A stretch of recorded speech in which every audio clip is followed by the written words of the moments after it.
So hello guys, I'm back with another food video, and this time we're actually going to be trying something which isn't strictly considered as Hong Kong cuisine. It's actually more of northern China, so places like Beijing, Shandong, those are the places where the cuisine we're trying in this video originates from. Specifically, we're going to be trying dumplings. So these two places have actually been recommended in the Hong Kong Michelin guide, and I just checked the 2021 updated version of the guide. These two restaurants still are there, so I think it's a sign of the consistency that they have throughout the years. So like I said, we're going to be trying some of their dumplings as well as their noodle soups, and probably some of their side dishes as well, some of their appetizers, so we get to taste a whole new side of the cuisine that Chinese food has to offer. So also, if you haven't yet, don't forget to subscribe to the channel, leave a like down below if you enjoy this video, and feel free to put any comments down in the comment section, maybe some suggestions about upcoming content, future recommendations, or some comments about the past videos I've been making. I really appreciate all the support. As you know, this is still a growing channel, so I hope you guys can continue to help me grow, as well as help give me necessary feedback or comments about my content. So once again, I really appreciate it. Thank you very much. Now let's head on to the video. So I actually took this video around the preparation period for Chinese New Year. So you'll see a lot of the traditional Chinese New Year plants being sold at the flower markets. So it's also a nice sight to see on our way to the restaurants that we visited in this video.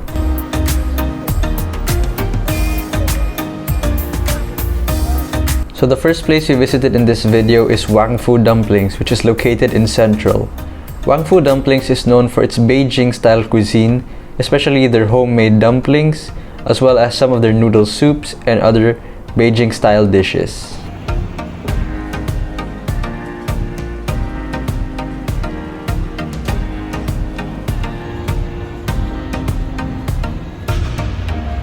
Outside of the restaurant, you'll find a copy of their menu, and you'll also see all the Michelin awards that they've received in recent years.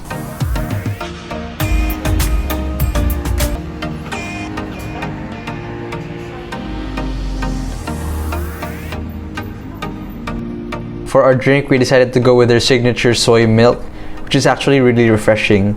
Just a bit of sweetness, and the rest is all the natural soy flavor.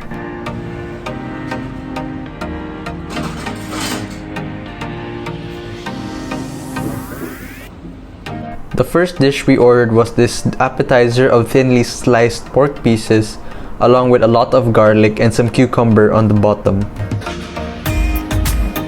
I actually really enjoyed this dish because of the powerful flavor of the garlic going with the slight fattiness of the pork, as well as the cucumber, which cuts the dish a little bit, giving it a nice contrast between the garlic flavor, the porkiness, as well as some freshness from the cucumber.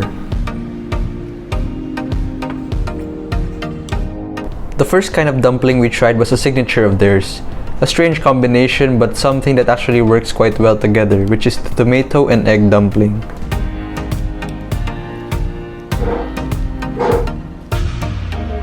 It was actually my first time trying all these flavors together. Inside the dumpling, you'll find some thinly sliced pieces of tomato and egg, as well as a touch of cilantro. And adding the black vinegar, which they offer on the side, actually gives it a nice kick, because the flavors on their own are not actually very vibrant, they're not really powerful. It wakes the dish up a bit. You can also get your dumplings pan-fried at this place, and we did that with our second choice, which is the pork and chive combination. We actually really enjoyed this variant of the dumplings because there was a lot of filling, so they definitely did not skimp on either the pork or the chives, and there's a really powerful flavor, very nice meatiness. So adding the touch of black vinegar once again gave it a nice contrast, not because the dish was lacking, but it gives a nice depth of flavor. The last kind of dumplings we ordered actually came with the noodle soup. We decided to get this one, and this is actually the mutton dumplings in a light broth with some standard noodles and chives on the top. So the flavor of these dumplings was actually really powerful. I think the mutton in general gave it a really nice meatiness. It's different from the meatiness of the pork. It's actually more, I think I would say, more aromatic.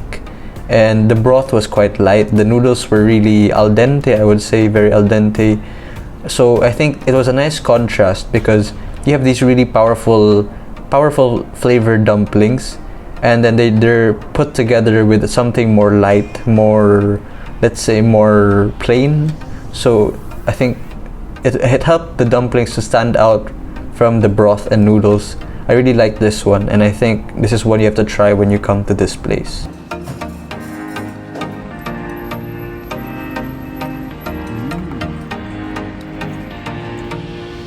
I actually also added some of the black vinegar into the noodle soup to see if it would change the flavor up a bit, and I think it did the job.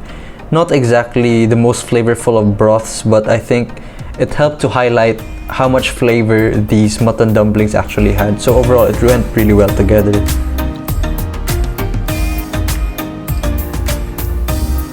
Our total bill for those 4 dishes came up to 260 Hong Kong dollars.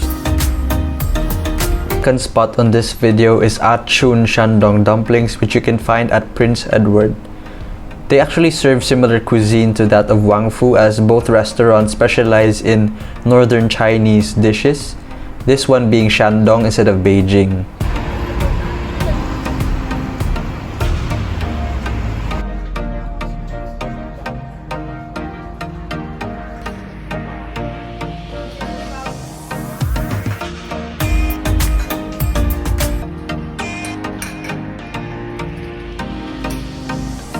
Their menu is actually loaded with a lot of dishes, ranging from dumplings, noodle soups, to some Shandong signature dishes.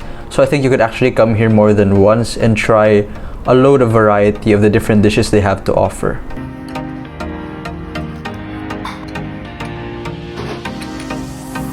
For our drink, once again, we decided to go with their cold soya milk. Actually very similar to that of Wang Fu. It's really hard to separate or differentiate the soya milk that each restaurant offered. So yeah, I think very similar, very refreshing once again. We decided to go with an appetizer once again, this one being the eggplant with the sesame sauce on top. And this was actually listed as part of the cold appetizer section of the menu, but overall it was actually more of a room temperature dish. The eggplant slices were actually really nice, they were really tender, and I think the sesame sauce helped to bring out the natural flavor of the eggplant as well. So it was a great start to the dish and a way to get your appetite going.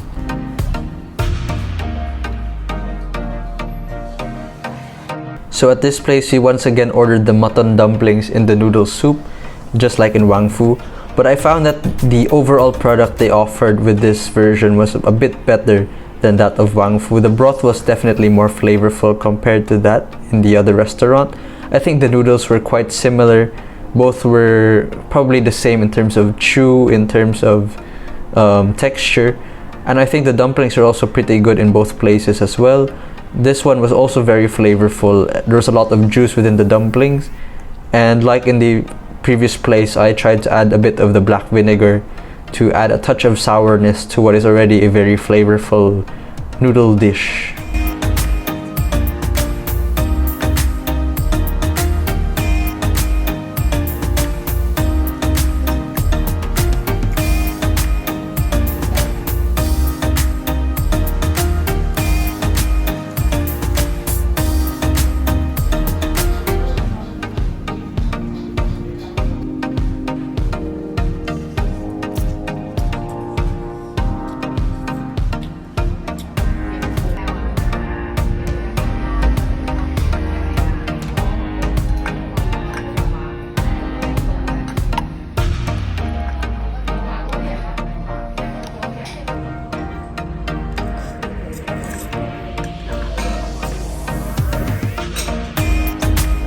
And to be consistent with the previous place, we also went with the pan-fried pork and chive dumplings at this one.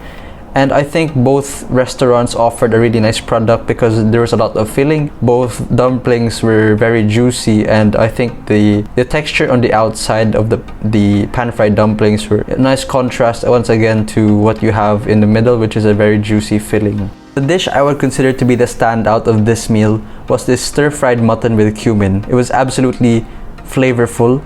It had a nice touch of spice, and the cumin seeds which they actually use infused a lot of flavor into the meat, which was also very tender. This was probably the best dish we had at this meal. Both places were actually quite similar in terms of the price, with this one coming at 251 Hong Kong dollars. So that's gonna be it for this video, guys. Once again, I hope you enjoyed the content I put out. And also stay tuned for the upcoming videos we've got on this channel. I'm keeping the 2-week schedule, so the next video is going to be coming out next Saturday, starting our first mini series on this channel. So I'm going to be making 3 videos in line with a similar theme, and yeah, that's going to be our first mini series of this channel, so I hope you stick around for that. I'll also be putting some updates on my Instagram page, so if you haven't yet, leave a follow at that page as well. So once again, thank you for your support, and see you in the next video.